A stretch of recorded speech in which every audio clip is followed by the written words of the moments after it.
Karena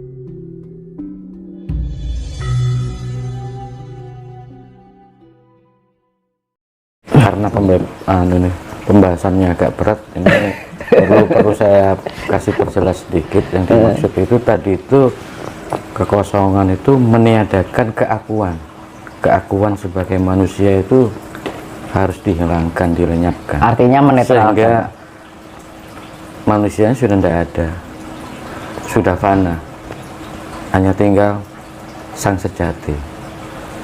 Mungkin seperti itu.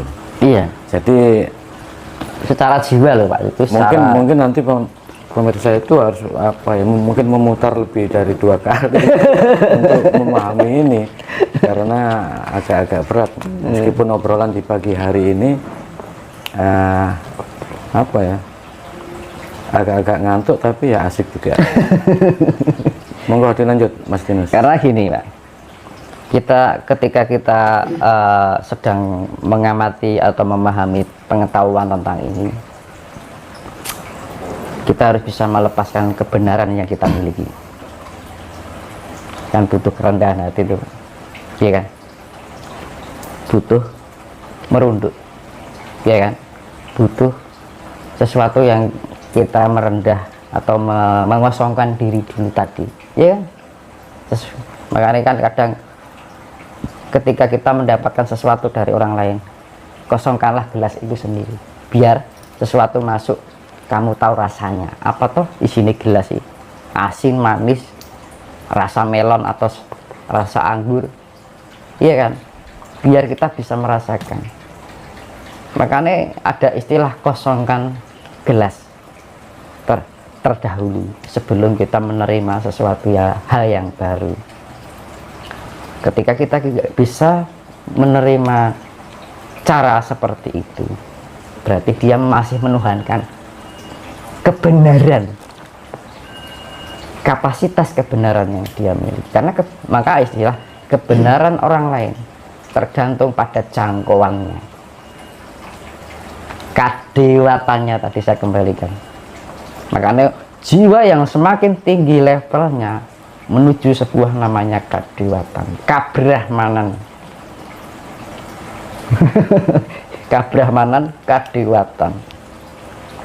Makanya mengenal jati diri itu sebagai dasar, itu level paling bawah. Mengenal jati diri, kalau sudah mengenal jati diri, kebermanfaatan sebagai kabrahmanan. Kabrahmanan itu kita memberikan pencerahan pada banyak orang, itu kabrahmanan. Karena sudah paham dengan dirinya sejati, akhirnya memberikan pencerahan, penyinaran, pencahayaan buat yang ada di sekitar. Itu kabrahmanan. Nah, sampai level kabrahmanan, naik lagi kadewatan, sudah berkolaborasi dengan namanya makrokosmos. Loh, misalkan ini bumi, ada pergerakan panitia alam lah ibaratnya. Kok hanya manusia sekecil itu kok bisa mengendalikan, bisa berkolaborasi dengan para dewa-dewa? Karena sudah mencapai kadewatan itu,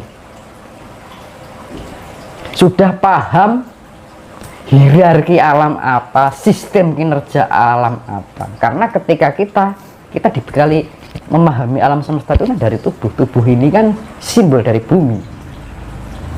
Ketika kita kasih media ini, kita pelajari, kita memahami diri, kita memberikan pencerahan sampai pada titik kadewatan, kita berkolaborasi dengan para dewa. Para dewa itu adalah jiwa-jiwa dari makrokosmos. Misalkan matahari, jiwanya ya Batara Surya, bulan jiwanya ya Batara Chandra, kayak gitu. Bintang dewanya ya Batara Kartika, atmosfer atau langit Batara Wisnu, Siwa itu manik, maka dibilang manik maya, inti bumi atau lava, dewanya lava. Maka ada yang bilang Siwa di setiap gunung meletus, ada memang, itu manifestasi dari Siwa, itu kan kiasan biar kita berkomunikasi lebih mudah. Tapi sebenarnya itu kepadatan energi yang dimiliki lava itu membentuk sebuah energi, maka disebutlah Siwa atau Manik Maya. Semar dewanya bumi, kepadatan energi yang tersimpan di bumi ini disebut Sang Yang Ismaya. Itu yang pengertian tentang dewa, itu kepadatan energi yang skala makro. Ya, ada kan sekarang itu bahasa kerennya itu light worker ya kalau tidak salah, jadi pekerja cahaya. Memang ada konsep itu bahwa di semesta ini ada memang tugas-tugas yang diberikan kepada makhluk bercahaya yang punya spiritual sangat tinggi, yang mencapai dimensi di atas kita, jauh di atas kita, yang memang bertugas untuk menjaga keharmonisan daripada semesta raya ini. Oke, untuk selanjutnya ini Mas Tinus, kita kembali ke Nusantara. Dengan ajaran Nusantara, saya nggak terlalu Jawa sentris, karena di Nusantara ini punya kelebihan lokal wisdom. Di berbagai macam daerah itu punya kelebihannya masing-masing. Jadi saya di sini ngambil diksinya Nusantara saja. Apakah menurut pandangan Mas Tinus untuk mungkin kedepannya, mungkin 50 atau 100 tahun lagi, kayak apa kira-kira adik-adik kita, anak-anak cucu kita nanti itu di era 50 atau 100 tahun ke depan? Karena kan kalau kita melihat siklus daripada Jonggo Joyoboyo kan memang kan apa ya, selalu berulang, berputar dan sebagainya. Gimana Mas Tinus, menurut Mas Tinus, pendapatnya Mas Tinus tentang Nusantara ini? Ini saya kembalikan dengan keadaan bencana gitu. Bumi ini kan punya naluri. Ketika nalurinya bumi ini bekerja, dia akan melakukan yang namanya refleksi, rotasi, dan translasi. 3 ini. Rotasi, bumi kan berputar, ya. Translasi, pergeseran, ya kan? Terus refleksi, penyesuaian untuk mencapai titik keseimbangan. Nah, dari proses ketiga ini disatukan pengertian yang namanya penyembuhan. Tubuh kita kan punya imun, Pak. Kalau sakit-sakit, kita harus olahraga. Refleks kita kan pengen berusaha untuk memperbaiki diri. Bumi ini kan sedang memperbaiki diri. Ketika pada puncak yang namanya ketidaknyamanan, contohnya hewan malah. Hewan tuh tahu kok di mana tempat energi yang jelek kan enggak. Iya kan, naluri hewan itu. Dia tahu kok, misalkan hewan ini ada orang datang, monyet atau kucing misalkan. Ini ada orang baik, ada enggak. Dia tahu, paham. Itu yang namanya naluri. Lah, bumi ini punya naluri. Ketika bumi ini merasakan ketidaknyamanan, karena bumi kan melakukan keseimbangan akhirnya. Nah, dari keseimbangan ini kan pasti ada gerakan, entah pergeseran tanah, entah ada gunung meletus. Makanya gunung itu kan salah satu tonggak untuk menjaga keseimbangan sebuah daratan atau pulau. Ketika gunung nggak meletus itu malah bahaya. Misalkan Pulau Jawa ini, orang berpikirnya paku tanah Jawa itu di Gunung Tidar kan. Ya paku tanah Jawa itu yang Merapi. Artinya paku tanah Jawa itu yang menjaga keseimbangan Pulau Jawa.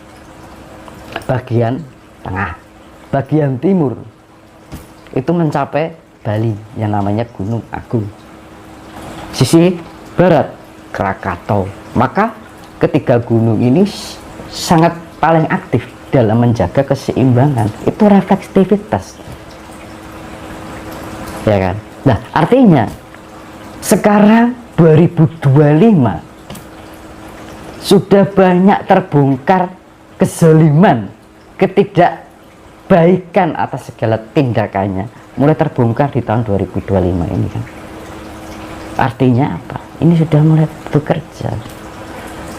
Ketika kebatilan ini mencapai puncak-puncaknya, berarti penyesuaian penyembuhan alam ini tandanya sudah semakin dekat. Yang zalim, yang batil, maka dia akan semakin mencekam, terancam. Tapi bagi yang memegang pribadi yang luhur, budi pekerti luhur, kalau di Sunda ya Sunda Wiwitan atau Kapitayan, yang memahami entitas jati bahwa Tuhan, entitas jati Tuhan sebagai sosok yang berasal dari sebuah ketiadaan itu tadi, maka dia akan menunggu hadirnya hari kemenangan. Tapi bagi yang zalim, bagi yang batil, dia akan mendekati ancaman. Karena apa? Pembersihan ini. Dan Pulau Jawa ini paling berdampak besar adalah Jawa bagian barat. Karena apa? Faktor kehidupan. Jawa bagian barat bagaimana? Hedonisme komplit, penipuan komplit, kejahatan paling kompleks, ya kan? Kapitalisme paling kompleks. Sana. Maka getaran paling terbesar di Pulau Jawa adalah di sisi barat. Nah, ini yang harus hati-hati di tahun ini, 2025 ini. Oke, kita mungkin geser sedikit ini temanya, karena kita membahas tentang tahun 2025 ular kayu kalau tidak salah ini ya. Iya. Kalau mungkin dikaitkan dengan politik ya, atau fenomena yang sekarang kan mega korupsi terbongkar, kasus-kasus besar terbongkar semua. Yang ingin saya tanyakan itu, kira-kira kalau misalnya dikaitkan dengan kondisi keadaan di Indonesia ini, untuk tahun 2025 yang ular kayu itu, apakah nanti itu akan semakin terkuak lebar, yang nanti mungkin kita harapkan terjadi pembersihan, mungkin sistem hukumnya mungkin lebih tegas, lebih adil, atau mungkin Mas Linus punya pandangan sendiri untuk ke depannya? Kalau di pewayangan, sebenarnya pewayangan itu penggambaran kehidupan dari awal sampai akhir ya. Itu sebenarnya wayang itu kan sastra yang digambarkan sebuah cerita wayang. Makanya wayang itu bayangan kehidupan kita, ya kan? Kita makanya kalau nonton wayang itu dari belakang, clear itu tadi. Nah, kalau di cerita pewayangan, yang namanya goro-goro alam itu kan disebutnya Baratayuda Jaya Binangun. Barata kan peperangan Pandawa dengan Kurawa. Pandawa itu apa? Orang yang sudah menyatu dengan 5 anasir tadi. Karena Pandawa ini kan simbol 5 anasir. Siapapun yang mengenal dirinya, memahami dirinya sebagai 5 anasir ini, dia akan memperankan dirinya sebagai Pandawa. Bukan anak keturunannya lah, Pandawa. Ya gitu. Karena tidak semua keturunan dari Pandawa, makanya keturunan Pandawa anak yang selamat. Karena harus bisa menjadi Pandawa yang sebenarnya. Kita bagian dari Pandawa itu bukan keturunan Pandawa, walaupun berpihak pada Pandawa, karena seleksi.